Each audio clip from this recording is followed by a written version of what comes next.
Une simple opération de routine pour des policiers de Trois-Rivières s'est soldée par un accident brutal et mortel. Un jeune qui tentait de fuir les agents à ses trousses, on ne sait trop pour quelle raison encore ce soir, a heurté au moins 3 véhicules, tuant au passage un homme de 63 ans. Patricia Ely. Le conducteur de ce véhicule, un homme de 63 ans, n'a eu aucune chance. Un jeune fuyard l'a happé de plein fouet à très haute vitesse. Moi, j'estime à la vitesse d'au moins 100 km/h. À la sortie de l'autoroute 40, un policier a capté une plaque d'immatriculation expirée. Voyant qu'il voulait l'intercepter, le jeune conducteur a pris la fuite, heurtant un premier véhicule. J'ai commencé à voir des véhicules de policiers là, se promener très rapidement, là, tourner à droite là, sur Plouf. Là. Après avoir roulé 500 mètres, à cette intersection, il a brûlé un feu rouge pour happer plusieurs véhicules. Il y a un char qui descendait à la côte, puis l'autre l'a ramassé, il nous a rentré carré dedans. J'ai lâché les breaks.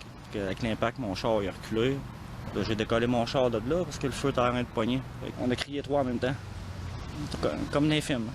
Au moins 3 personnes ont été blessées. Pour les témoins, ce sera une journée difficile à oublier. Ce père de famille a eu très peur pour sa fille de 7 ans qui était avec lui. J'ai eu un ange qui nous a protégés. Les émotions, ça monte pas tout de suite, c'est après, là, quand tu te rends compte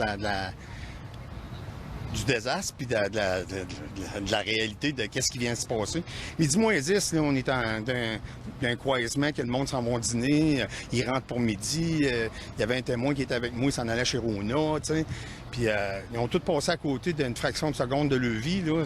Les enquêteurs du Bureau des enquêtes indépendantes ont commencé leur enquête vers 18 h. Quant au jeune conducteur, il a été conduit à l'hôpital en attendant de faire face à la justice. Patricia Ely, TVA Nouvelles, Trois-Rivières.